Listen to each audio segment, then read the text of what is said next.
வணக்கம். இன்னைக்கு நம்ம படத்தோட கதையில மலையாளத்துல ரிலீஸ் ஆன ஒரு வெறித்தனமான ட்விஸ்ட் இருக்க ஒரு படத்தை கொண்டு வந்திருக்கேன். அப்படி என்னப்பா படம் அப்படின்னு சொல்லி கேட்டீங்கன்னா, இந்த படத்தோட கதையில ஒரு வக்கீல் இருப்பாரு. ரொம்பவே பிரபலமான ஒரு வக்கீல். அவரை யாரோ சில பேர் கடத்தி கொலை பண்ணிடுறாங்க. கொலை பண்ணதுக்கு அப்புறம் இந்த கேஸை நம்ம ஹீரோ எடுத்து விசாரிப்பாரு. ஹீரோக்கு வந்துட்டு ஒரு க்ளூ கிடைக்குது. அந்த க்ளூவை நம்பி நம்ம ஹீரோ கோர்ட்டுக்கு போக போறோம். அந்த டைம்ல ஹீரோக்கு ஒரு பயங்கரமான ட்விஸ்ட்.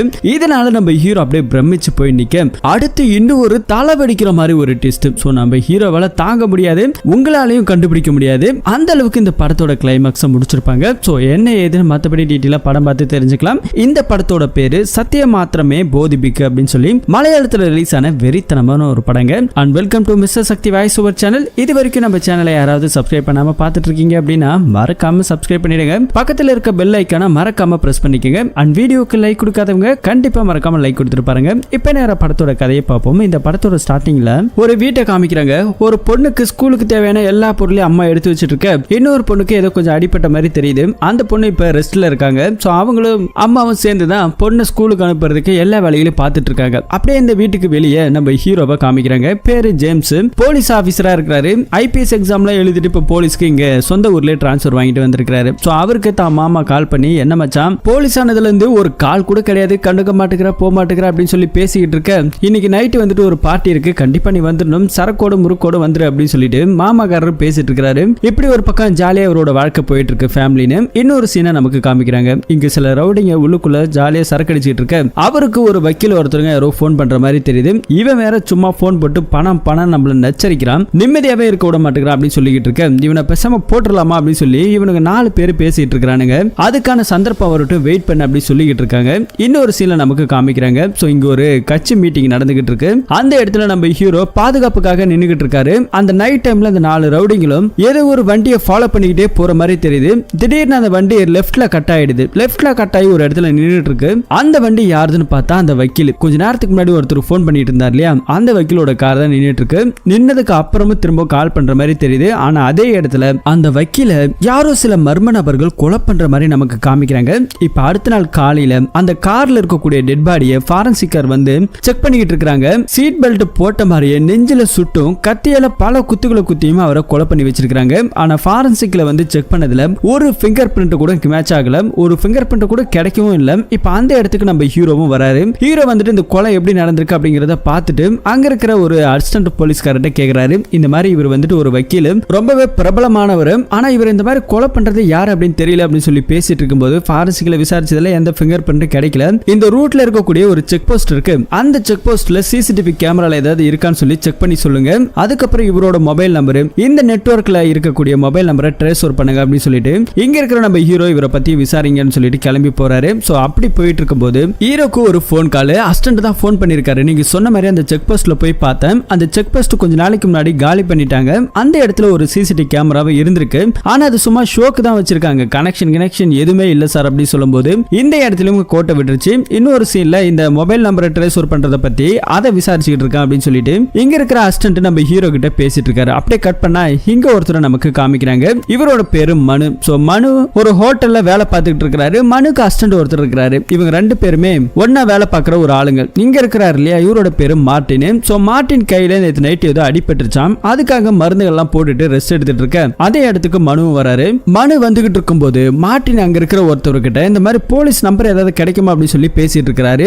இதை பார்த்து நம்ம மனு என்ன பண்ணிட்டானா, மார்டினை கூட்டிட்டு போறான். உனக்கு என்ன லூசா, கிறுக்கு பிடிச்சிக்கிச்சா, உனக்கு எதுக்குடா போலீஸ் நம்பர் அப்படின்னு சொல்லும்போது, இல்ல நேத்து நைட்டு நீ நானும் பார்த்தத போலீஸ் கிட்ட சொல்லிடலாம், எனக்கு நம்ம அது சரியா படல அப்படின்னு சொல்லிட்டு இவங்க 2 பேரும் ஏதோ பேசிட்டு இருக்கிறத அங்க இருக்கிற செக்யூரிட்டி வந்துட்டு குறுகுறுன்னு பார்த்துட்டு இருக்காங்க. இவங்க 2 பேரும் ஏதோ ஒரு விஷயத்த மறைக்கிறானுங்க அப்படின்னு சொல்லி இவங்களுக்குள்ள ஒரு சண்டை சின்னதா அப்படியே போயிட்டு இருக்கு. அதுக்கப்புறம் அவன் அமைதியா இருக்கிறான். இந்த பக்கத்துல நம்ம ஹீரோவை காமிக்கிறாங்க. ஹீரோ வந்துட்டு இந்த டெட் பாடி வந்துட்டு விசாரிச்ச டாக்டர்கிட்ட போயிட்டு கேட்கிறாரு. அந்த இடத்துல வழக்கம் போலதான் செக் பண்ணி பார்த்ததுலயோ போஸ்ட்மார்ட்டம் பண்ணதுலயோ ரொம்பவே கொடூரமான முறையில கழுத்து அறுக்கப்பட்டும் துப்பாக்கியால சுடப்பட்டு தான் கொலை பண்ணிருக்காங்க. ஆனா கொலை பண்ண கொலையாளி எந்த ஒரு எவிடன்ஸும் கிடைச்சிட கூடாதுங்கிறதுல ரொம்பவே தெளிவா இருந்திருக்கான் அப்படின்னு சொல்லிட்டு இங்க இருக்க நம்ம ஹீரோ கிட்ட எல்லா டீட்டெயிலுமே சொல்லிக்கிட்டு இருக்காங்க. அப்படியே கட் பண்ண இந்த பக்கத்துல அந்த 4 ரவுடிங்களை காமிக்கிறாங்க. போலீஸ்காரங்க வலை வீசி நம்மள எல்லாம் தேடிக்கிட்டு இருக்காங்க. இதுக்கு மேலே நம்ம இங்க இருந்தா அப்படின்னு சொல்லினா கண்டிப்பா நம்மள அரெஸ்ட் பண்ணிடுவாங்க, தயவு செஞ்சு வாங்க எல்லாரும் கிளம்பி போயிடலாம் இங்க அப்படின்னு சொல்லி இவனுங்களுக்குள்ள பேசிக்கிட்டு இருக்க. அதுல ஒருத்தவன் என்ன சொல்றானா, அதெல்லாம் நம்ம பாத்துக்கலாம், உள்ள போனா வெளியே வர்றதுன்னா நமக்கு கஷ்டமா என்ன அப்படின்னு சொல்லி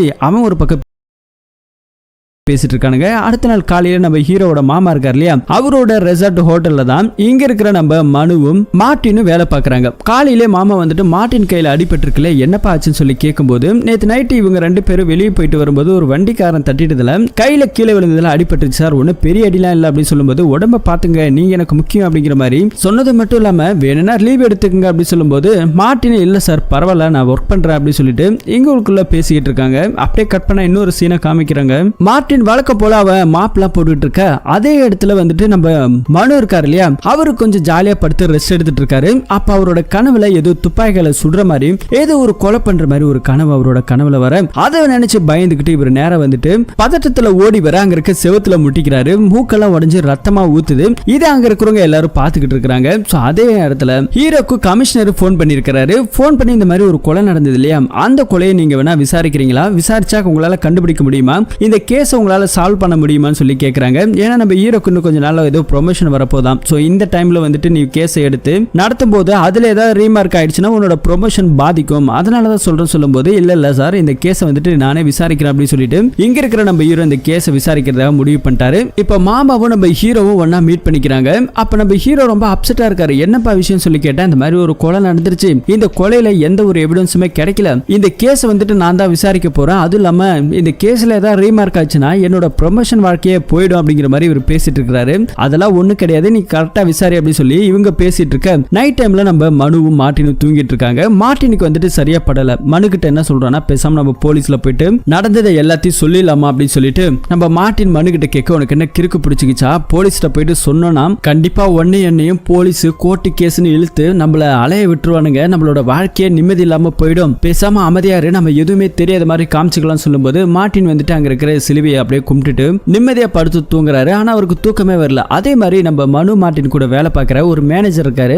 அவரு நம்ம மாமாக்கு போன் போட்டு, இது பாருங்க இந்த மார்ட்டின் மனு ஏதோ ஒரு விஷயத்தை நினைச்சு பதட்டத்தோட இருக்கானுங்க, அவனுக்கு ஏதோ ஒரு விஷயத்தை மறைக்கிறானுங்க, அது என்னன்னு நீங்க வந்து கேளுங்க சார், எனக்கு நம்ம சரியா படல அப்படின்னு சொல்லிட்டு இவரு வந்துட்டு போட்டு கொடுத்திருக்காரு. அடுத்த நாள் காலையில வந்துட்டு மனுவும் மார்ட்டினும் கூப்பிட்டு, இதை பாருங்கப்பா உங்களுக்கு ஏதாவது பிரச்சனைனாலும் சொல்லுங்க, என் மாப்பிள்ள போலீஸா தான் இருக்கா, நான் வேணா வர சொல்றேன், உங்களுக்கு எந்த பிரச்சனையும் இல்லாம நான் பாத்துக்கிறேன் அப்படின்னு சொல்லும்போது, அங்க இருக்கிற மார்ட்டின் என்ன சொல்றானா, சார் இந்த மாதிரி ஒரு விஷயம் சொல்லணும், இந்த மாதிரி ஒரு வக்கீல் இறந்தார் இல்லையா, அந்த கொலையை நாங்க தான் பார்த்தோம் அப்படின்னு சொல்லும்போது, ஹை விட்னஸ் நாங்க தான் சொல்லும்போது, அங்க இருக்கிற மனு வந்துட்டு என்ன சொல்றானா, சார் மார்ட்டின் சொல்றதை எதுவும் நம்பாதீங்க, அவன் கொஞ்ச நாளாவே வந்துட்டு மாத்தி மாத்தி பேசிட்டு இருக்கான் அப்படின்னு இவர் சொல்லும்போது, இவங்க 2 பேத்துக்குள்ள கொஞ்சம் கோபம் வருது. மார்ட்டின் நீ சொல்லு என்ன பிரச்சனை என்ன அது அப்படி சொல்லும்போது, நம்ம மாமாவுக்கு மச்சானோட கேஸ் தானே இதை நடத்துறாரு, அதுல அவருக்கு இந்த மாதிரி ஏதாவது ஒரு குழு கிடைச்சா நல்ல விஷயம் தானே சொல்லிட்டு போலீஸை வர சொல்றேன்னு சொல்லிட்டு அவங்க மச்சானுக்கு போன் போட்டு நம்ம ஹீரோவை வர சொல்லிட்டாங்க. இப்ப ஹீரோவும் வந்திருக்காங்க. இந்த கொலை விஷயமா வந்துட்டு இந்த பையன் ஏதோ சொல்றான், போயிட்டு என்னன்னு கேளுன்னு சொல்லும்போது 2 பேத்து கூட்டு போய் உட்கார வச்சு கேட்கும்போது மார்ட்டினுக்கு வந்துட்டு சொல்ல வரான். ஆனா மனு வந்துட்டு விடுற மாதிரி தெரியல. இதை பாருங்க சார் நாங்க எதுவுமே பார்க்கல, சும்மா நாங்க ஏதோ பேசிட்டு இருந்தோம், அதை வந்துட்டு பெருசு பண்ணிட்டாங்கன்னு சொல்லி இங்க இருக்கிற சமாளிக்க பாக்குறாரு. ஆனா ஒரு வழியா மார்ட்டின் கிட்ட வந்துட்டு நம்ம ஹீரோ பேச ஆரம்பிக்கிறாங்க. உங்க விஷயம் வெளியே லீக் ஆகாத மாதிரி நான் பாத்துக்கிறேன்னு சொல்லும்போது, அப்ப மார்ட்டின் என்ன சொல்றான்னா, சார் நான் ஏதோ 10,000க்கு 5,000க்கு வேலை பார்க்குற ஒரு சாதாரண கூலியாளி, என்ன போயிட்டு இந்த கேஸ்ல இழுத்தீங்கன்னாக்கா என்னால தாங்க முடியாது, அது இல்லாம என் உயிருக்கும் ஆபத்து, நான் சொல்றேன் இந்த விஷயம் வெளியே தெரியாம பாத்துக்கோங்கன்னு சொல்லிட்டு இந்த மாதிரி அந்த வக்கீல கொலை பண்ணும்போது நாங்க நேர்ல பார்த்தோம், 4 பேர் சேர்ந்து கத்தியாலையும் துப்பாக்கியாலையும் சுட்டு கொலை பண்ணதை நாங்க பார்த்தோம் சார் அப்படின்னு சொல்லிட்டு இங்க இருக்கிற விஷயத்தை நம்ம ஹீரோ கிட்ட சொன்ன உடனே அந்த விஷயத்தை நமக்கு ஒரு பிளாஷ்பேக்கா காமிக்கிறாங்க. இந்த மார்ட்டினும் மனு வந்துட்டு வேலை முடிச்சதுக்கு அப்புறம் ஒரு ஆட்டோ எடுத்துட்டு 2 பேரும் ஓட்டிட்டு போயிருக்கானுங்க. அப்படி இவனுக்கு போயிட்டு வர வழியில அந்த வக்கீல வழிமறிச்சு ஒரு கேங்கு 4 பேர் சேர்ந்த கேங்கு கொலை பண்ணிருக்காங்க. கொலை பண்ணதை இவனுங்க பார்த்துட்டு மார்ட்டின் போயிட்டு யாராது அப்படின்னு சொல்லிட்டு கேட்டிருக்காங்க. ஆனா அவன் துப்பாக்கி வச்சு மிரட்டினதுனால பயந்து போயிட்டு இங்க இருக்கிற நம்ம மார்ட்டின் கிளம்பி வந்திருக்கானுங்க. அந்த டைம்ல தான் அந்த ரவுடிங்க இவங்களோட ஆட்டோவை கண்ணாடி எல்லாம் உடைச்சிருக்காங்க சார் அப்படின்னு சொல்லிட்டு இங்க இருக்கவங்க 2 பேர் சொன்னதுக்கு அப்புறம் நம்ம ஹீரோ அந்த ஆட்டோவை போய் பாக்குறாரு. இவங்க சொன்ன மாதிரியே அந்த ஆட்டோல கண்ணாடி எல்லாம் உடைஞ்சுதான் இருக்கு. சோ அடுத்த நிமிஷம் அவங்கள நேர்ல பார்த்தா கண்டிப்பா நீ அடையாளம் காட்டுவேன்னு சொல்லி மார்ட்டின் கேட்கும்போது, மார்ட்டின் தான் வந்துட்டு இதை நல்லா கிளியரா பார்த்திருக்கானா. கண்டிப்பா சார் நான் அடையாளம் காட்டுவேன்னு சொல்லி சொன்னதால அதை கண்டுபிடிக்கிறதுக்காக இந்த வக்கீல் எங்கெங்கெல்லாம் போனாங்களோ அந்த ஃபங்க்ஷனுக்கு அவர் எங்க இருந்தாரோ அதை சுத்தி இருக்கிற எல்லா இடத்துலயும் சிசிடிவி ஃபுட்டேஜ் வீடியோஸ் எல்லாத்தையும் கலெக்ட் பண்ணி எடுத்துட்டு வந்து இங்க இருக்கிற நம்ம மார்ட்டின் காமிக்கிறாங்க. யார் அது சொல்லிட்டு ஒவ்வொரு போட்டோஸ்லயும் கூட்டத்தில் இருக்கும்போது பார்க்கும்போது சந்தேகத்தின் பேர்ல ஒரு 4 பேர் ஒரு கேங் இருந்திருக்குது. சோ அந்த கேங்ல யாருன்னு காட்டும்போது இவன் தான் அப்படின்னு சொல்லி நம்ம மார்ட்டின் ஐடென்டிஃபை பண்றாரு. அதுக்கப்புறம் நம்ம ஹீரோ என்ன பண்றாருன்னா இவங்களை பத்தின டீட்டெயில் அசிஸ்டன்ட் கொடுத்து இதை விசாரிக்க சொல்லும்போது அவர் வந்துட்டு விசாரிக்கும் போது இந்த 4 பேருக்கு மேல ஏற்கனவே வந்துட்டு பல கேஸ் இருக்குது சார், ஆனா கோர்ட்ல வந்துட்டு நிக்கல. அதனால இவனுக்கு வெளியே சுதந்திரமா சுத்திட்டு இருந்திருக்கானுங்க. இவனுங்க மேல ஏகப்பட்ட வழக்கெல்லாம் இருக்குது. அது மட்டும் இல்லாம அந்த வக்கீல் கிட்ட இவங்களும் பேசி இருக்கிறாங்க, பழகி இருக்கிறாங்க. கடைசியா வக்கீல் இறந்த அன்னைக்கு நைட்டு கூட இவங்களோட மொபைல் நெட்வொர்க் ஃபுல்லாவே அதே நெட்வொர்க் கூட மேட்ச் ஆகுது சார் அப்படி சொல்லி அங்க இருக்கிற அசிஸ்டன்ட் ஹீரோ கிட்ட சொல்லும்போது ஹீரோக்கு அடிச்சது ஜாக்பாட். அப்போ கண்டிப்பா இந்த கொலை இவனுக்கு தான் பண்ணிருக்கானுங்க அப்படிங்கறத கெஸ் பண்ணிட்டாரு. அடுத்தது வீட்டுல இருந்து போன் கால் வருது நம்ம ஹீரோக்கு. ஏன்பா வேலைன்னு வேலையிலே இருக்காத, அப்பப்ப வீட்டுக்கு கொஞ்சம் வந்துட்டு போன்னு சொல்லும்போது இந்த மாதிரி ஒரு முக்கியமான கேஸ் விஷயமா விசாரிச்சுட்டு இருக்கா அப்படின்னு சொல்லிட்டு இங்க இருக்க நம்ம ஹீரோ பேசிட்டு இருக்காரு. இப்போ ஓரளவுக்கு இந்த கேஸ்ல க்ளூ கிடைச்சிருச்சு. அதுக்கப்புறம் நம்ம மார்ட்டினை போயிட்டு நம்ம ஹீரோ சந்திக்கிறாரு. இந்த மாதிரி அவனுக்கு தான் பண்ணிருக்கானுங்க, எல்லா எவிடன்ஸும் கரெக்டா இருக்கு, நீ வந்துட்டு கோர்ட்ல வந்துட்டு சாட்சி சொல்லுவியா அப்படின்னு சொல்லி கேக்குறாங்க. கண்டிப்பா சார் நான் வந்துட்டு சொல்றேன் அப்படின்னு மார்ட்டின் இப்போ ஒத்துக்கிறாரு. கையெல்லாம் கொடுத்துட்டு இவங்க பேசிட்டு இருக்கிறத தூரத்துல இருந்து மனு பார்த்து முறைச்சிக்கிட்டே இருக்கான். இந்த மாதிரி வந்துட்டு மாட்டிக்கு போறோம் அப்படின்னு சொல்லிட்டு அவனுக்கு வந்துட்டு இதெல்லாம் சரியா படல. அங்க இருந்து நம்ம ஹீரோ கார் எடுத்துட்டு நேரா போறாரு. யாருன்னா இந்த போஸ்ட்மார்ட்டம் பண்ண டாக்டர் போயிட்டு பாக்குறாரு. இந்த மாதிரி கொலைகாரனுங்க அவனுக்கு தான், ஆனா தெளிவா வந்துட்டு எவிடன்ஸ் விடாம வந்துட்டு கொலை பண்ணிட்டு போயிட்டானுங்க. அதனால நீங்க என்ன பண்றீங்கன்னா இந்த போஸ்ட்மார்ட்டம் ரிப்போர்ட்டை கொஞ்சம் ஆல்டர் பண்ணுங்க, அந்த 4 பேர் தான் இந்த வக்கீல கொலை பண்ணாங்க அப்படின்னு சொல்லிட்டு சாட்சியத்தை எங்களுக்கு சாதகமா கொடுங்க, நான் பாத்துக்கிறேன், இந்த விஷயம் வெளியெல்லாம் லீக் அவுட் ஆகாதுன்னு சொல்லி பணத்தை கொடுத்திருக்காரு நம்ம ஹீரோ. அதை அந்த டாக்டர் வாங்கிக்கிட்டு இதை பார்ப்பா வெளியே தெரியக்கூடாது, இது ஒரு 4 பேர் கொலைகாரனுக்கு தப்பிக்க கூடாதுங்கிறதுக்காக தான் இதை நான் செய்யறேன், இல்லைன்னா நான் செய்ய மாட்டேன்னு சொல்லிட்டு அவரு நம்ம ஹீரோ எப்படி சொன்னாரோ அதே மாதிரி இந்த கொலைகாரனுக்கு தான் பண்ணானுங்க சொல்லிட்டு அந்த 4 பேரோட ஃபிங்கர் பிரிண்ட் இதுல மேட்ச் ஆகுற மாதிரி ஏற்பாடு பண்ணிட்டாங்க. அடுத்த சீனை பார்த்தா நம்ம மார்ட்டினோட ட்ரெஸ் கிஸ் எல்லாத்தையும் தூக்கிட்டு வந்துட்டு மனு தூக்கி கடைசிறான். இனிமே வந்துட்டு என் ரூம்ல தங்க கூடாது, நீ எப்ப போலீஸ் கிட்ட எல்லா விஷயத்தையும் சொன்னியோ இனிமே நீ என் கூட இருக்காத, நீ கிளம்பி போ அப்படின்னு சொல்லிட்டு ரொம்ப கஷ்டப்படுத்திட்டு இருக்கான். இருந்தாலும் மார்ட்டின் வந்துட்டு அங்கவே தனியா வேலை பார்த்துக்கிட்டு தான் இருக்கிறாரு. இன்னொரு சீனை நமக்கு காமிக்கிறாங்க. போலீஸ்காரங்க அந்த 4 அக்யூஸ்டுகளை அரெஸ்ட் பண்றதுக்காக அவனுக்கு தங்கி இருந்த இடத்துக்காக போறாங்க. அங்க போயிட்டு போலீஸ்காரங்க செக் பண்ணி பார்க்கும்போது அவனுக்கு தங்கியிருந்த வீட்டுக்கு பக்கத்துல நிறைய வெப்பன்ஸ் எல்லாம் இருக்கு. அதை ஓபன் பண்ணி பார்க்கும்போது அதுல துப்பாக்கி, கத்தி, இந்த மாதிரியான விஷயம் எல்லாம் இருக்குது. உடனடியாக அந்த 4 பேத்தையுமே அரெஸ்ட் பண்ணிட்டாங்க. இங்க இருக்கிற நம்ம ஜேம்ஸ் தான் வந்துட்டு இந்த கேஸை நல்லபடியாக முயற்சி பண்ணி கண்டுபிடிச்சு கொலையாளிகளை கண்டுபிடிச்சிட்டாரு அப்படின்னு சொல்லிட்டு இந்த வக்கீல் கேஸுக்கான கொலையாளிகளை பிடிச்சிட்டாங்க அப்படின்னு சொல்லி நியூஸ் பேப்பர் இப்படின்னு நம்ம ஹீரோவோட போட்டோ பயங்கர ட்ரெண்டிங் ஆகுது. அதே நேரத்தில் ஹீரோவோட ஃபேமிலி எல்லாம் பயங்கர சந்தோஷமா இருக்காங்க. எல்லாருக்கும் சமையல் போட்டு தடபுடலாம் சாப்பிட்டு இருக்காங்க. ஆனா இன்னொரு பக்கத்துல நம்ம மார்ட்டின் இருக்கா இல்லையா, அவன் வந்துட்டு தனிமையை ரொம்பவே நேசிக்க ஆரம்பிச்சிட்டான். அவனுக்குன்னு இருந்த ஒரே ஒரு ஃப்ரெண்டு அந்த மனு மட்டும்தான். சோ இப்போ அவனும் வந்துட்டு தான் கூட இருக்கக்கூடாதுன்னு சொல்லி ட்ரெஸ் எல்லாம் தூக்கி கடாசிட்டான். இப்போ தனிமையை ரொம்ப ரேசிச்சுட்டு இருக்காரு. அடுத்த சீன்ல வந்துட்டு அந்த 4 பேரையுமே நம்ம ஹீரோ விசாரிக்கிறாங்க. விசாரிக்கும் போது அந்த 4 பேருமே கொஞ்சம் தெனாவட்டுல பேசுறானுங்க. இதை பாருங்க சார், எங்களுக்கு எதிராக வந்துட்டு நீங்க நிறைய எவிடன்ஸ் எல்லாம் கலெக்ட் பண்ணிருப்பீங்க, கோர்ட்டுக்கே கூட்டிட்டு போங்க, நான் தான் கொலை பண்ணனு ஒத்துக்கிறேன். ஆனா கோர்ட்ல போனதுக்கு அப்புறம் ஜட்ஜு கிட்ட என்ன சொல்லணும் அப்படிங்கிறது எனக்கு நல்லா தெரியும், இந்த கேஸை எப்படி உடைச்சிட்டு வெளியே வரணும் அப்படிங்கிறது எனக்கு நல்லா தெரியும் அப்படின்னு சொல்லிட்டு இங்க இருக்கிற இந்த அக்யூஸ்டுங்க ரொம்ப திமிரா பேசிட்டு இருக்கானுங்க. அடுத்த நாள் காலையில மார்ட்டின் வந்துட்டு இப்ப ரொம்ப தனிமையை நேசிக்கிறத அங்க இருக்கிற ஒரு வாட்ச்மேன் வந்துட்டு பார்த்துட்டு இந்த மாதிரி போலீஸ் சொன்னதுல இருந்து என்னோட வாழ்க்கை வந்துட்டு வேற மாதிரி போயிட்டு இருக்கு அப்படின்னு சொல்லிட்டு ரொம்ப ஃபீல் பண்ணி பேசிட்டு இருக்காரு. இந்த விஷயத்தை நம்ம ஹீரோ காதுல போட ஹீரோ வந்துட்டு நைட் டைம்ல கிளம்பி வராரு. இந்த விஷயமே வந்துட்டு மனுக்கு தெரியுது. அதே மாதிரி நம்ம மார்ட்டினை கூப்பிட்டு மார்ட்டினுக்கு பிடிச்ச சிக்கன், மட்டன் இதெல்லாம் வாங்கிட்டு வந்து நல்லா சாப்பிடுங்கன்னு சொல்லிட்டு அவரு சாப்பிட்டுட்டு இருக்காரு. அப்ப சாப்பிட்டு இருக்கும்போது மார்ட்டின் சார் அந்த 4 பேத்தை வந்துட்டு அரெஸ்ட் பண்ணிட்டீங்களா சொல்லி கேட்கும்போது நியூஸ் எல்லாம் பார்க்கலையாப்பா, அரெஸ்ட் பண்ணியாச்சு, அந்த 4 பேத்தை மட்டும் விட்டுறாதீங்க சார், அவனுக்கு மோசமான கொலைகாரனுங்க அப்படின்னு சொல்லிட்டு இங்க இருக்க மார்ட்டின் பேசிட்டு இருக்காரு. நீ நல்லா சாப்பிடு. அது இல்லாம போகும்போது நம்ம ஹீரோ வந்துட்டு ஒரு ட்ரெஸ் எடுத்துட்டு வந்து நம்ம மார்ட்டினுக்கு கொடுக்குறாரு. இந்த ட்ரெஸ்ஸை வந்துட்டு நீ போட்டுக்கோ, இனிமே வந்துட்டு நீங்க வேலை பார்க்க வேண்டாம், நீ என்ன படிச்சிருக்கன்னு சொல்லி கேட்கிறாரு. இந்த மாதிரி 8வது வரைக்கும் படிச்சிருக்க சார், அந்த காலத்திலே படிச்சேன்னு சொல்றாரு. உனக்கு ஏத்த மாதிரி ஒரு இடத்துல நான் வேலை பார்த்திருக்கேன், நாளைக்கு காலையில இது இருக்கக்கூடிய ட்ரெஸ் எல்லாம் போட்டுட்டு நீ அந்த இடத்துக்கு வந்துட்டு சொல்லிட்டு ஒரு லொகேஷன் சொல்லி அனுப்புறாரு. நம்ம மார்ட்டினுக்கு வந்துட்டு இப்ப வாழ்க்கையில கொஞ்சம் சந்தோஷம் இருக்கிற மாதிரி தெரியுது. அடுத்த நாள் காலையில ஹீரோ கொடுத்த புது ட்ரெஸ் எல்லாம் போட்டுக்கிட்டு நம்ம ஹீரோ சொன்ன இடத்துக்கு இங்க நம்ம மார்ட்டின் போயிட்டு இருக்காரு. போன உடனே அதுக்கப்புறம் கார்ல கூப்பிட்டு அவர் சொன்ன மாதிரி அந்த இடத்துக்கு கூட்டிட்டு போய் விடுறாரு. கூட்டிட்டு போயிட்டு விடும்போது ஒரு லெட்டர் கையில கொடுக்குறாரு. இந்த லெட்டர் எடுத்துட்டு போயிட்டு அந்த ஆபீஸ்ல கூட உனக்கே நான் வேலை இங்க வந்துட்டு கண்டிப்பா கிடைக்கும், இனிமே உன் வாழ்க்கை மாறப்போகுதுன்னு சொல்லிட்டு அங்க இருந்து கிளப்பும் போது நம்ம மார்ட்டின் ரொம்ப நன்றி சார், இந்த உதவியை வந்துட்டு நான் என்னைக்குமே மறக்க மாட்டேன்னு சொல்லிட்டு அவர் அங்க கையெடுத்து கும்பிட்டுட்டு அந்த பக்கம் வேலைக்கு ஜாயின் பண்ண போறாரு. இந்த பக்கத்துல நம்ம ஹீரோ கிளம்புறாரு. இந்த அக்யூஸ்டுங்கெல்லாம் வந்துட்டு இப்ப ஜெயில இருக்கானுங்க, அவங்க எல்லாருமே கூப்பிட்டு இப்ப கோர்ட்டுக்கு கூட்டிட்டு போகணும். இப்படி ஒரு சீன் இருக்கு. இன்னொரு பக்கத்துல நம்ம மனுவை காமிக்கிறாங்க. அவன் இந்த உடைச்சு போன ஆட்டோவை எடுத்துட்டு எங்க வேகமா ஓட்டிட்டு போயிட்டு இருக்கான். நம்ம ஹீரோ வந்துட்டு மாமாக்கு கால் பண்ணி இந்த மார்ட்டினும் மனுவும் எப்ப வேலைக்கு சேர்த்தீங்கன்னு சொல்லும்போது என்னன்னு தெரியலப்பா, ஒரு நாள் வந்துட்டு வேலை இருக்கான்னு கேட்டானுங்க, எனக்கு அப்ப வேலை வேணும், ஆளுங்களும் வேணும் அப்படின்னு சொல்லிட்டு நான் வந்துட்டு இவங்கள வேலைக்கு சேர்த்துட்டேன், ரொம்ப நல்ல பசங்க அப்படின்னு சொல்லிட்டு இங்க இருக்கிற மாமாக்காரர் பேசிட்டு இருக்காரு. இப்ப செகண்ட் லைன்ல நம்ம கமிஷனர் கால் பண்ணிருக்காரு. இந்த மாதிரி அக்யூஸ்ட புடிச்சிட்டீங்களா, எப்ப கோர்ட்டுக்கு கூட்டு போறீங்க சொல்லி கேட்கும்போது நாளைக்கு கூட்டிட்டு போறேன் சார் சொல்றாரு. ஆனா போகும்போது ஒரு பிரஸ் மீடியாவை வச்சு கொஞ்சம் இன்டர்வியூலாம் கொடுத்துருங்க, ஏன்னா நிறைய பீப்புள் வந்துட்டு எனக்கு வந்துட்டு இந்த கேஸை பத்தி கேட்டுக்கிட்டே இருக்காங்க சொல்லி இப்படி ஒரு விஷயம் பேசிக்கிட்டே நம்ம ஹீரோ வந்துட்டு அவரோட ரூமுக்கு வந்து உட்காராரு. ஆனா இங்க வந்து பார்த்தா அந்த மார்ட்டின் வந்துட்டு இங்க உட்கார்ந்துருக்கிறாரு. என்ன மார்ட்டின் இங்க உட்கார்ந்துருக்க, வேலைக்கு போக சொல்லி உனக்கு லெட்டர் கொடுத்தனே போய் சேரலையா அப்படின்னு சொல்லிட்டு கேட்கும்போது, என்ன சார் நான் போன சார் லெட்டர் எல்லாம் கொடுத்தேன், ஆனா கொடுத்த உடனே என்ன வேலைக்கு சேர்த்துக்க மாட்டேன்னு சொல்லிட்டாங்க அப்படின்னு சொல்றான். என்னடா இது, ஏன் வேலைக்கு சேர்த்துக்க மாட்டாங்க சொன்னபோது அப்பதான் நம்ம மார்ட்டின் வந்துட்டு இன்னொரு விஷயத்த சொல்றான். சார் அந்த 4 பேர்த்த எப்ப கோர்ட்டுக்கு கூட்டிட்டு போறீங்க சொல்லி கேட்கும்போது, எவிடன்ஸ்ல எல்லாமே பக்கா இருக்குல்ல, நீ கூட சாட்சி சொல்ல வரேன்னு சொல்லிட்ட, இதுக்கு மேல என்ன, அவளை கோர்ட்டுக்கு கூட்டு போயிட்டு தண்டனை வாங்கி கொடுக்கறதா, நீ சொன்னல அந்த அக்யூஸ்ட் வந்துட்டு என்னைக்குமே தப்பிச்சிட கூடாதுன்னு, அதுதான் நான் செய்ய போறேன்னு சொல்றாரு நம்ம ஹீரோ. ஆனா அப்பதான் நம்ம மார்ட்டின் ஒரு ட்விஸ்ட் போடுறான். என்னன்னா கையில வந்துட்டு ஒரு ஃபைலை கொடுக்குறான். இந்த ஃபைலை படிங்களா சார் அப்படின்னு சொல்லும்போது, இந்த ஆளை ஏன் வேலைக்கு சேர்த்துக்கலன்னா மென்டலி ரொம்ப அன்ஃபிட்டா இருக்கிறீங்கன்னு சொல்லிட்டு சர்டிபிகேட்லாம் வச்சிருக்காரு. அதெல்லாம் காமிச்சதால வேலைக்கு சேர்த்துக்கலையா. அந்த சர்டிபிகேட்ல எடுத்து பார்க்கும்போது, எப்பல இருந்து உனக்கு இந்த மாதிரி பிரச்சனை சொல்லி கேட்டா, எனக்கு பல வருஷமா இருக்குது,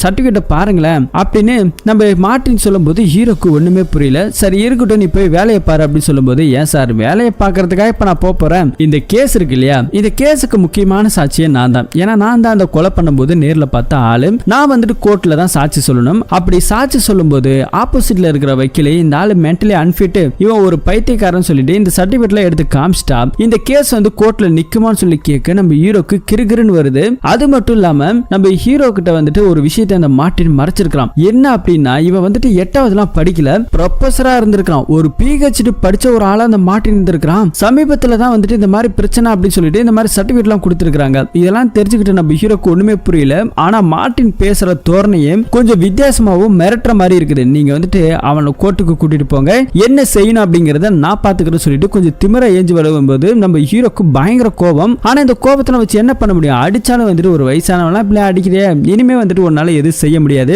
நானும் இனிமே கோர்ட்டுக்கு வரமாட்டேன்னு சொல்லிட்டு போறாரு. நம்ம ஹீரோக்கு என்ன செய்யறதுன்னு தெரியல. அப்படியே இந்த ஆளு மார்ட்டின் வெளியே வராங்க. அப்பதான் ஒரு பிளாஷ்பேக் காமிக்கிறாங்க. அந்த 4 அக்யூஸ்ட் வீட்லயும் வெப்பன்ஸ் எடுத்து போட்டது வேற யாருமே கிடையாது, நம்ம மார்ட்டின் தான். இப்ப மார்ட்டின் இதெல்லாம் சொல்லிட்டு அப்படியே வெளியே வந்து பார்த்தா அவனோட ஆளு மனு இருக்கான் இல்லையா, அந்த உடஞ்சு போன ஆட்டோவை ரெடியா வச்சிருக்கான். நம்ம ஹீரோ பின்னாடியே வந்து பாக்குறாரு. பார்க்கும்போது அதே ஆட்டோல அவனுக்கு 2 பேரும் ஏறிக்கிட்டு சிரிச்சிட்டு ஜாலியா கிளம்பி போறானுங்க. இந்த பக்கம் பிரஸ் மீடியா அப்படின்னு சொல்லிட்டு ஏகப்பட்ட பேர் வந்துட்டாங்க. கொலையாளிகளை அரெஸ்ட் பண்ணி இவ்வளவு நாள் ஜெயிலுக்குள்ள வச்சிருக்கீங்களே, நீங்க எப்ப கோர்ட்டுக்கு கூட்டிட்டு போறீங்க அப்படின்னு சொல்லிட்டு இவங்க ஒரு பக்கம் நோண்ட நம்ம ஹீரோக்கு இப்ப என்ன பண்றது அப்படின்றது ஒண்ணுமே புரியாம தவிச்சு போயிருக்கிறாரு. ஆனா இந்த மார்ட்டினும் மனுவும் நம்ம நினைச்ச மாதிரி எல்லாத்தையும் பக்காவா பண்ணிட்டு சொல்லிட்டு அதே ரெஸ்டாரண்ட்ல பழைய மாதிரி வேலை பார்த்துக்கிட்டு சரக்கு அடிச்சுக்கிட்டு தம் அடிச்சுக்கிட்டு ஜாலியா என்ஜாய் பண்ணிட்டு இருக்கானுங்க. அன்னைக்கு நைட்டு நம்ம ஹீரோ வந்துட்டு திரும்பவும் பாக்குறதுக்காக போறாரு. அப்படி போய் பார்க்கும்போது, வாங்க சார் வாங்க வாங்கன்னு சொல்லி மனு கூப்பிடுறான். மனு கூட்டவனே, என்ன சார் எங்கள்ட்ட மன்னிப்பு கேட்கலான்னு வந்திருக்கீங்களா அப்படின்னு சொல்லி கிண்டல் பண்ண நம்ம ஹீரோக்கு பயங்கர கடுப்பு. எதுக்காக அப்படி எல்லாம் பண்றீங்கன்னு சொல்லி சும்மா தூக்கி போட்டு அடின்னு அடிக்கிறாரு. அடிச்சது மட்டும் இல்லாம இந்த கேஸை எப்படி முடிக்கணும்னு எனக்கு தெரியும், உங்களை எப்படி என் வழிக்கு வர வைக்கணும்னு எனக்கு தெரியும் சொல்லிட்டு இவர் பேசிட்டு இருக்க, ஒன்னால ஒண்ணும் பண்ண முடியாது, முடிஞ்சதை பாத்துக்கலாம்னு சொல்லிட்டு இங்க இருக்கிற நம்ம ஹீரோவின்ல மிரட்டிட்டு போக, அடுத்த நாள் காலையில ஹீரோவோட வீட்டு கதவு தட்டுற சத்தம். ஹீரோவோட அம்மா தான் போயிட்டு கதவெல்லாம் திறக்கிறாங்க. டக்குன்னு பார்த்தா அந்த மார்ட்டினும் மனு வீட்டுக்குள்ள போறாங்க. ஏப்பா நாங்க மாட்டு பேசிட்டு இருக்கோம், நீ மாட்டு உள்ள போறேன்னு சொல்லிட்டு உங்க பையனை பாக்குறதா வந்திருக்கோம் சொல்றாங்க. ஹீரோ அங்க வந்து நிக்கிறாரு. அப்ப வந்துட்டு ஹீரோ கிட்ட இவனுக்கு 2 பேர் என்ன சொல்றானுங்கன்னா, உங்ககிட்ட இன்னொரு முக்கியமான விஷயம் சொல்லிட்டா, இந்த போஸ்ட்மார்ட்டம் பண்ணும்போது ஒரு 4 பேர் கொலை பண்ணாங்க சொன்னாங்க இல்லையா, நாங்க 2 பேரும் பண்ணுவோம், எங்க மேல உனக்கு ஏதோ ஒரு சந்தேகம் இருக்கலாம், ஆனா இன்னும் 2 பேர் இருக்காங்க, அந்த 2 பேர் யாருங்கிறத உன்னோட போலீஸ் மூலையை வச்சு நீ கண்டுபிடிச்சுக்க அப்படின்னு சொல்லிட்டு இங்க இருந்து இவனுக்கு 2 பேரும் மேரிட்டு சும்மா தெனாவட்டா வெளியே வரானுங்க. இங்க நம்ம ஹீரோ வந்துட்டு கார்ல போயிட்டு இருக்காரு. இந்த கேஸ பத்தின டீட்டெயில் என்ன பண்றதுன்னு தெரியாம முழிச்சுட்டு இருக்க. இந்த பக்கத்துல அக்யூஸ்டுங்களா வேற இருக்காங்க இல்லையா, இவனுங்களை எல்லாத்தையுமே இப்ப கோர்ட்டுக்கு கூட்டிட்டு போற நிலைமையில வந்துருச்சு. ஆனா நம்ம ஹீரோ இந்த மார்ட்டினும் மனுவை பத்தி விசாரிக்க சொல்லி அசிஸ்டன்ட் கிட்ட சொல்றாரு. விசாரிச்சதுல இந்த மனு இருக்கா இல்லையா, மனுக்கு வந்துட்டு ஒரு அப்பா இருக்காரு. அவங்களோட அப்பாவை கொலை பண்ணது யார் அப்படின்னா இந்த 4 அக்யூஸ்டுங்களை இப்ப அரெஸ்ட் பண்ணி வச்சிருக்காங்களே அவனுக்கு தான் கொலை பண்ணி இருக்கானுங்க. சோ கொலை பண்ணதுக்கு அப்புறம் மனு போயிட்டு கேஸ் எல்லாம் கொடுத்து எது நடத்தி இருக்கிறான். ஆனா அதுக்கப்புறம் இந்த கேஸ் ஒன்னும் பெருசா நிக்கல. இந்த மார்ட்டினை பத்தி விசாரிச்சா இவன் வந்துட்டு கொஞ்ச நாளைக்கு முன்னாடி காலேஜ்ல ப்ரொஃபஸரா இருந்திருக்கான். அது ஒரு கிரிமினல் ப்ரொஃபஸர், PhD எல்லாம் முடிச்ச ஒரு ஆளு. சமீபத்தில் கொஞ்ச நாளைக்கு முன்னாடி இவனுக்கு என்ன ஆச்சுன்னு தெரியல, இவன் வந்துட்டு ஒரு மென்டலா அன்ஃபிட் அப்படின்னு சொல்லிட்டு சர்டிபிகேட் எல்லாம் கொடுத்திருக்காங்க. சர்டிபிகேட் கொடுத்த அந்த டாக்டர்கிட்ட போயிட்டு நம்ம ஹீரோ விசாரிக்கிறாரு. உண்மையாலுமே அந்த மார்ட்டின் வந்துட்டு ஒரு மென்டலி அன்ஃபிட்டான ஆளா அப்படின்னு சொல்லி கேட்டா அந்த ஆளு கொஞ்சம் நக்கலா சிரிக்கிறான். ஆனா உண்மையே சொல்லவே இல்லை. இப்படி இந்த கேஸ பல விதமா நம்ம ஹீரோவை டிஸ்டர்ப் பண்ணிட்டே இருக்கு. நைட்லாம் தூக்கம் இல்லாம நிம்மதி இல்லாம இப்படி ஒரு பக்கம் போயிட்டு இருக்குது. மனுவை பத்தின சில டீட்டெயில் தெரிஞ்சிச்சு, ஆனா மார்ட்டினை பத்தின டீட்டெயில் தெரியல. அதை விசாரிக்கும் போது மார்ட்டினுக்கு ஒரே ஒரு பொண்ணு தான் இருந்திருக்கிறான். அந்த பொண்ணு வந்துட்டு சமீபத்துல தூக்க மாட்டி இறந்து போயிருக்கிற காரணம் என்ன அப்படின்னா, அப்பா வந்துட்டு ஒரு மென்டல் பைத்தியம் அப்படி சொல்லி இந்த வார்த்தைகள் எல்லாம் தாங்க முடியாம அவ இறந்து போயிட்டான். இறந்து போனதுக்கு அப்புறம் அவங்க வீட்டுல இருந்துட்டு கிளம்பி போன மார்ட்டின் இன்னும் வரைக்கும் ரிட்டர்ன் போகல அப்படின்னு சொல்லிட்டு இந்த கதை எல்லாத்தையுமே அசிஸ்டன்ட் விசாரிச்சு நம்ம ஹீரோ கிட்ட சொல்லிக்கிட்டு இருக்காங்க. இப்போ ஹீரோவும் ஹீரோ மாமாவும் சரக்கடிச்சிட்டு இருக்காங்க. ஹீரோ வந்துட்டு இப்ப நிம்மதியாவே இல்ல இல்லையா, ஏன் இப்படி இருக்குன்னு சொல்லி கேட்கும்போது இந்த மார்ட்டினும் மனுவும் இப்படி பண்ணுவானுங்க அப்படின்னு சொல்லிட்டு கொஞ்சம் கூட நான் எதிர்பார்க்கல. இவனுங்க இப்படிப்பட்ட ஆளும் தெரியாம நீங்க எப்படி வேலைக்கு வச்சுக்கன்னு சொல்லும் போது அவனுங்க வேலை பார்க்கும் போதெல்லாம் ரொம்ப நல்ல பசங்களா தான் இருந்தானுங்க. ஆனா அவனுக்கு ஏன் இப்படி பண்றானுங்க, இதுக்கு பின்னாடி இருக்க காரணம் என்ன அப்படிங்கறத கண்டுபிடிக்க முடியலையே அப்படின்னு சொல்லிட்டு இவங்க பேசிட்டு இருக்கும்போது நம்ம ஹீரோக்கு போன் மேல போன் அந்த மார்ட்டின் பண்ணிட்டே இருக்கான். கட் பண்ணி விட மாமாக்காரர் தான் அட்டன் பண்ணி பேசு, அவனுக்கு என்னதான் சொல்றாங்கன்னு சொல்லிட்டு கேட்பன்னு சொல்லி அட்டன் பண்ணி பேசினா அந்த 4 பேத்தோட அக்கிஸ்டோட உயிரை நீ எடுக்கணும், எனக்காக நீ எடுக்கணும் அப்படின்னு சொல்லிட்டு அவனுக்கு தப்பிக்க கூடாது அப்படிங்கிற மாதிரி சொல்லும்போது என்னாலலாம் அது செய்ய முடியாது, உயிரை எடுக்க முடியாது, மண்டையில இருக்கிற முடியை எடுக்க முடியாது சொல்லிட்டு போன கோவத்துல கட் பண்றாரு. அடுத்த நாள் காலையில மார்ட்டினும் மனுவும் அவனுங்க தங்கிட்டு அந்த ரிசார்ட்ல இருந்து நேரம் கிளம்பி உடஞ்ச ஆட்டோவை எடுத்துட்டு கிளம்புறானுங்க. அடுத்த நாள் காலையில நம்ம ஹீரோ மூஞ்செல்லாம் கழுவிட்டு அக்கிஸ்டுகளை கோர்ட்டுக்கு கூட்டிட்டு போற வேற நிலைமை வந்துருச்சு. என்ன நடந்தாலும் சரி இவர்களை வந்துட்டு நம்ம மாட்டி விட கூடாது, நம்ம அசிங்கப்பட்டாலும் பரவாயில்ல, சஸ்பெண்ட் ஆனாலும் பரவாயில்ல அப்படின்னு சொல்லிட்டு அந்த அக்யூஸ்ட கார்ல கூட்டிட்டு போயிட்டே இருக்காங்க கோர்ட்டுக்கு. அப்படி போகும்போது திரும்பவும் மார்ட்டின் போன் பண்றான். அந்த போனை வந்துட்டு நம்ம ஹீரோ அட்டன் பண்றாரு. உனக்கு வாட்ஸ்அப்ல ஒரு வீடியோ அனுப்பியிருப்போம் பாரு அப்படின்னு சொல்லிட்டு நம்ம ஹீரோவை சைலண்டா அந்த வீடியோவை பார்க்க சொல்றாரு. அந்த வீடியோல என்னன்னா ஹீரோவோட அம்மாவும் ஹீரோவோட தங்கச்சியுமே இருக்காங்க, 2 பேருமே இருக்காங்க. இந்த கொலை நடந்த அந்த வக்கீலோட கொலையில நாங்களும் ஈடுபட்டிருக்கோம், எங்களுக்கு அந்த கொலையில சம்பந்தம் இருக்கு அப்படின்னு சொல்லிட்டு ஹீரோவோட அம்மாவை தங்கச்சி பேசுற மாதிரி இந்த வீடியோ வந்திருக்குது. நீ மட்டும் நான் சொன்னதை செய்யல அப்படின்னா இந்த வீடியோ இன்டர்நெட் உலகம் முழுக்க பரப்பி விடுவேன், அதுக்கப்புறம் உனக்கு பிரச்சனை தான் பாத்துக்க அப்படின்னு சொல்லிட்டு ஹீரோவை பிளாக்மெயில் பண்றாங்க அப்படின்னு சொல்லிட்டு ஹீரோ வந்துட்டு புரிஞ்சுக்கிறாரு. சார் வழி இல்லாம இப்ப நான் என்னதான் செய்யணும் அப்படின்னு சொல்லி கேட்கும்போது நீ வந்துட்டு அந்த அக்கிஸ்டுகளை கூட்டிட்டு நான் சொல்ற இடத்துக்கு வந்துட்டு தனியா வா அப்படின்னு சொல்லிட்டு ஹீரோ கிட்ட பிளான போறாங்க. அதே மாதிரி ஹீரோவை இறங்கிட்டதுக்கு அப்புறம் அந்த ஜீப்பை நம்ம ஹீரோ மட்டும் ஓடிட்டு போறாரு. அதுல இருந்த போலீஸ்காரங்களை எல்லாமே நீங்க முன்னாடி போங்க சொல்லிட்டு அந்த வண்டியை முன்னாடி விட்டுட்டு ஹீரோ பின்னாடி போறாரு. கொஞ்ச நேரத்துக்கு அப்புறம் அந்த வண்டியை லெஃப்ட்ல கட் பண்ணி யாருமே இல்லாத ஒரு இடத்துக்கு போயிட்டு விடுறாரு. அங்க இருக்கிற அக்கிஸ்டுகளை எல்லாத்தையும் தப்பிச்சு போங்கடா அப்படின்னு சொல்லிட்டு அவனுக்கு எல்லாமே தப்பிச்சு ஓடும்போது 2 பேர்த்து நம்ம ஹீரோ நெத்தி பொட்டுல சுட்டு கொலை பண்றாங்க.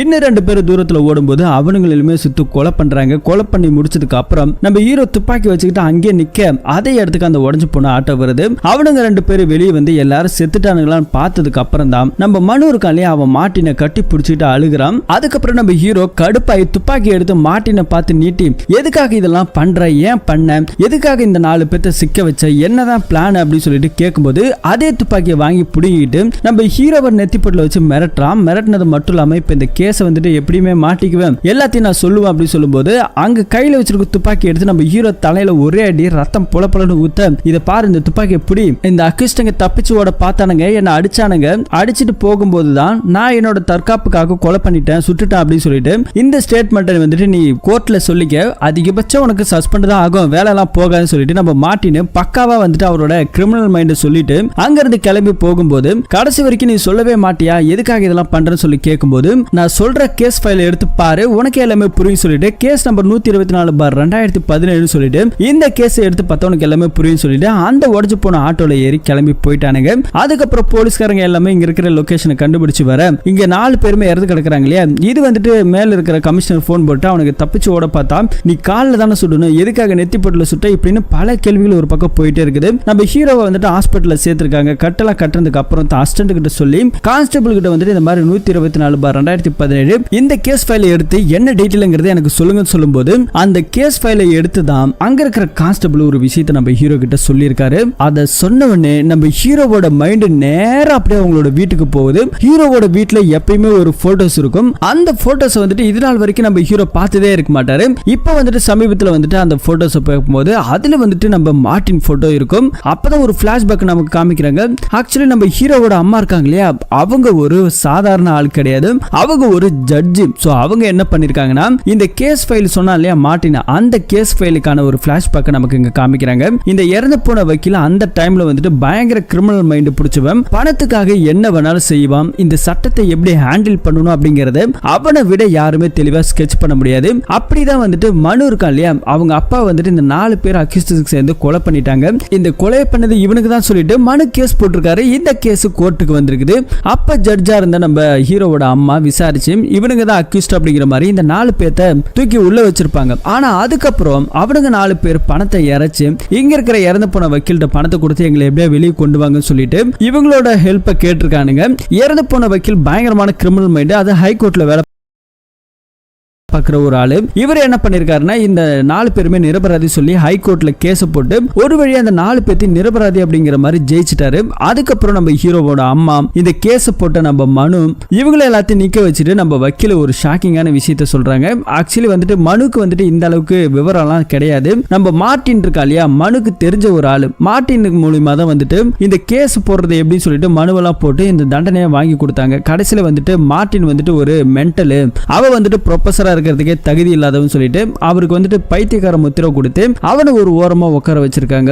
அதனால அவரோட வாழ்க்கை தலைகீழா மாறி அவங்க பொண்ணு இறந்து போற நிலைமை ஆயிடுச்சு. அதுக்கப்புறம் நம்ம ஹீரோட அம்மா இருக்காங்களே, அவங்க ஜட்ஜா இருந்து அவங்க வந்துட்டு இந்த மாதிரி தீர்ப்பு கொடுத்ததால கோர்ட்ல வந்துட்டு நீங்க வந்துட்டு தப்பா தீர்ப்பு கொடுத்துட்டீங்கன்னு சொல்லி வேலையை வந்துட்டு பறிச்சுட்டாங்க. கொஞ்ச நாளைக்கு வந்துட்டு நீங்க ஜாபுக்கே வரக்கூடாதுன்னு சொல்லி இவங்களுமே வந்துட்டு வேலை இல்லாத ஒரு பொம்பளையா உட்கார வச்சுட்டாங்க. அது மட்டும் இல்லாம ஹீரோவோட தங்கச்சி இருந்தாங்க இல்லையா, அவங்களுக்கு ஒரு விபத்தை ஏற்படுத்தி ஹாஸ்பிட்டலுக்கு போற நிலைமையில ஆக்கிட்டாங்க. இப்ப கூட அவங்க ஒரு ஸ்டிக் வச்சு நடக்கிற நிலைமைக்கு கொண்டு வந்துட்டாங்க. அதுக்கப்புறம் இங்க இருக்கிற மார்ட்டின், நம்ம மனு, ஹீரோவோட அம்மா, அவங்க தங்கச்சி, இவங்க எல்லாருமே சேர்ந்து இப்படிப்பட்ட ஒரு அயோகன்களை வெளியே விடக்கூடாது, இவங்களே ஏதாவது பண்ணணும் அப்படி சொல்லி இவங்க பக்கா பிளான் போட்டிருக்காங்க. அப்பதான் மார்ட்டின் வந்துட்டு உங்க பையன் ஐஏஎஸ் தானே படிக்கிறான், ஒரு போலீஸ் மூலியமா வந்துட்டு இந்த கேஸை வேற மாதிரி திசை திருப்பறன்னு சொல்லிட்டு இவரோட பயங்கரமான கிரிமினல் மைண்டை வச்சுதான் இப்படி ஒரு பக்கா ஸ்கெட்சை போட்டிருக்காங்க. அதுக்கப்புறம் இந்த ஸ்கெட்சை மூவ் பண்றதுக்காக தான் மனுவும் மார்ட்டினும் வந்துட்டு அவங்க மாமா கிட்டே வேலை பார்க்குற மாதிரி போயிட்டு வேலை பார்த்து கொஞ்சம் கொஞ்சமா நம்ம ஹீரோவே வச்சு காய் நகைத்திருக்கிறாரு. இதை எல்லாத்தையுமே தெரிஞ்சுக்கிட்டு நம்ம ஹீரோக்கு பயங்கர ஷாக் ஆகுது. நம்ம அம்மாவே இப்படிலாம் பண்ணிட்டாங்களான்னு சொல்லிட்டு இப்ப கமிஷனர் ஆபீஸ்க்கு போறாங்க. அங்க போயிட்டு பயங்கரமா கமிஷனர்லாம் திட்டுறாரு. வந்துட்டு ஒரு கேஸ் வந்துட்டு சரியா ஹேண்டில் பண்ண தெரியல அப்படின்னு சொல்லிட்டு இருக்கும்போது அந்த இடத்துக்கு வந்துட்டு இந்த கேஸை விசாரிக்கிறதா புதுசா ஒரு ஜட்ஜை போட்டிருக்காங்க. அந்த ஜட்ஜ் யாருமே கிடையாது, நம்ம ஹீரோவோட அம்மா. சோ இப்போ நம்ம ஹீரோ வந்துட்டு இந்த மாதிரி அக்யூஸ்களை சுட்டு கொண்டுட்டாரு அப்படிங்கிறதுக்காக இந்த கேஸ் என்ன டீட்டெயில்னு சொல்லிட்டு விசாரிக்கிறதுக்காக தனியா கூப்பிட்டு போயிட்டு விசாரிக்கிறாங்க.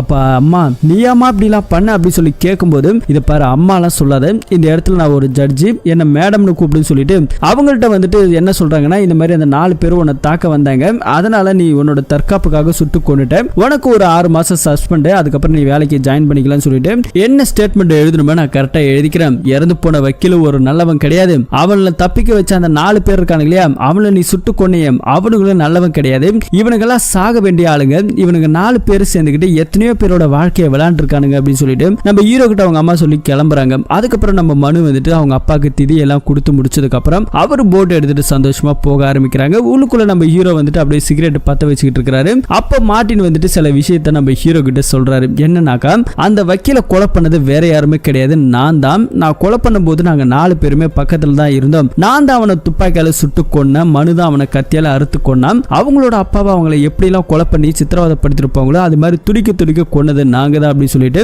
அதுக்கப்புறம் தான் மார்ட்டின் போயிட்டு அவரோட ஆட்டோவை உடைச்சிட்டு கையில அடிபட்டிருக்கும். இப்படிதான் வந்துட்டு இதை டிராமா பண்ணிருப்பாங்க. சோ அப்படியே இந்த பிளாஷ்பேக் எல்லாம் தெரிஞ்சுக்கிட்டு நம்ம ஹீரோ அமைதியா உட்கார்ந்துருப்பாரு. அப்படியே இந்த படத்தோட ஸ்டோரியை முடிப்பாங்க. இந்த படத்தோட ஸ்டோரி எப்படி இருந்துச்சு அப்படிங்கறத கமெண்ட்ல நீங்க சொல்லுங்க. இது மாதிரியான இன்ட்ரெஸ்டிங்கான கதையை தெரிஞ்சுக்கணும்னா மறக்காம நம்ம சேனலை சப்ஸ்கிரைப் பண்ணி சப்போர்ட் பண்ணுவீங்க. மீண்டும் ஒரு நல்ல படத்தோட கதையில திரும்பவும் சந்திப்போம். தேங்க்யூ.